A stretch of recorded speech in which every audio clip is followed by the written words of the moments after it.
Amados, muy buenos días. Bueno, aquí seguimos meditando en esta semana acerca del tema de la necesidad de tener padres en nuestra sociedad, padres en la iglesia, padres en nuestro diario vivir.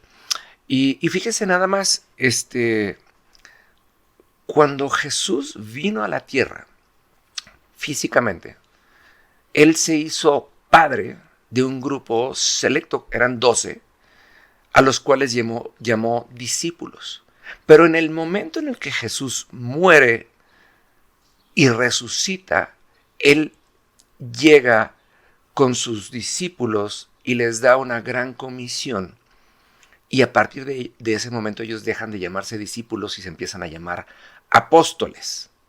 ¿Sí? Y estos apóstoles son precisamente estos patriarcas, formadores de hombres y de mujeres para el reino. Y una de las cosas interesantes, si usted lee la historia de los apóstoles, todos ellos tenían grupos pequeños y selectos, que a su vez estos mismos tenían grupos pequeños y selectos en donde hacían trascender y depositaban su identidad en la siguiente generación. Y, ¿sabe? Ese ha sido el éxito de de que la palabra de Dios, número uno, haya trascendido hasta los días de hoy, y número dos, que se haya mantenido y que se haya expandido de tal manera.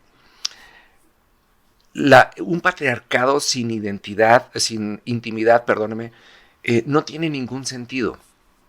Y el hecho de ser padre, y el hecho de ser patriarca, y el hecho de ser hijo, y el hecho de ser padre de otros, no es algo que está limitado a gente especial, es parte de nuestra intimidad. Por eso la Biblia dice, vayan por el mundo y hagan discípulos. El discipulado es esto, es precisamente esta identidad. Si usted se va al contexto histórico de los discípulos, lo he platicado muchas veces en este espacio, un joven encontraba un rabino el cual inspiraba su corazón, y entonces este joven se iba a vivir a casa del rabino. El rabino ahora sí que no era otra cosa más que sinónimo de maestro. Y entonces este muchacho empezaba por servir al rabino y luego iba aprendiendo, y decían que ahora sí que el tiempo mínimo, de acuerdo a la costumbre judía, no a la instrucción de la Biblia, a la costumbre judía, era que este muchacho iba a ser cuando menos discípulo por 14 años.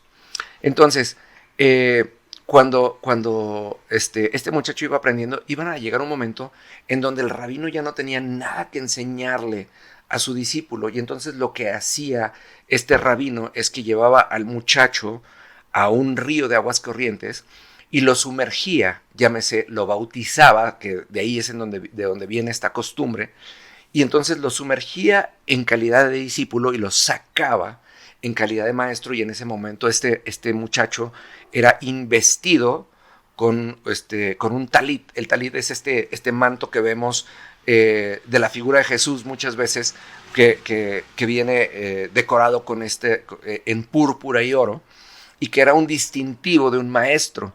Por eso a Juan el Bautista le costaba tanto trabajo creer que él podría bautizar a Jesús, porque Jesús venía investido de maestro, y por eso Juan le dice, no soy yo el que te tenga que bautizar a ti, sino tú a mí. O sea, eso es lo que dice la costumbre, y estaba dándole su lugar de sumisión debajo de un padre espiritual, ¿sí?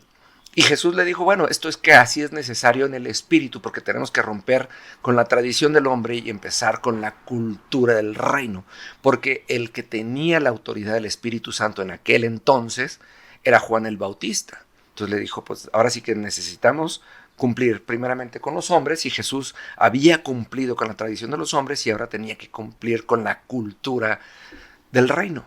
¿Qué quiere decir esto? Cuando nosotros entendemos nuestro papel como hijos, y cuando nosotros entendemos que es nuestro papel crecer a la estatura de nuestros padres, es cuando vamos a entender cómo se vive en el reino de los cielos. Ahí es en donde empieza a hacer sentido, porque precisamente por eso Jesús, cuando resucita y viene con los discípulos, esto está escrito en Juan 14:12, una de mis citas favoritas de la Biblia, que yo sé que le he estado hablando mucho de mis citas favoritas en estas semanas.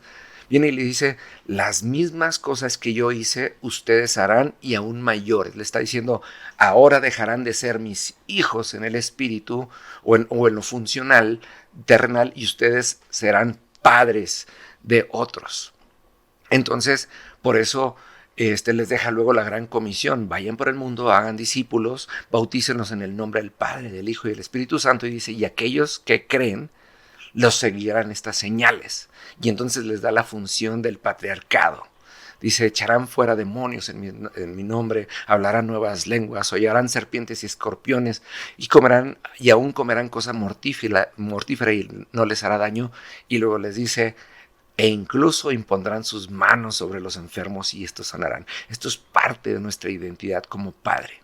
Por eso, si usted se remonta a la época de Abraham, estas eran las funciones de Abraham. Abraham era el patriarca y él cuidaba de un pueblo. Si nosotros entendemos que Dios nos diseñó y nos llamó a ser reyes y sacerdotes, son dos cualidades o dos identidades que encajan perfectamente en el esquema del patriarcado. Si usted quiere aprender más del patriarcado, se lo dije, escríbame con todo gusto, le comparto la liga para que adquiera tanto de manera digital o física el libro de Roberto Tinoco acerca de los patriarcas. Le prometo que va a realmente revolucionar su mente y su corazón y va a aprender mucho de este tema. Nos vemos mañana.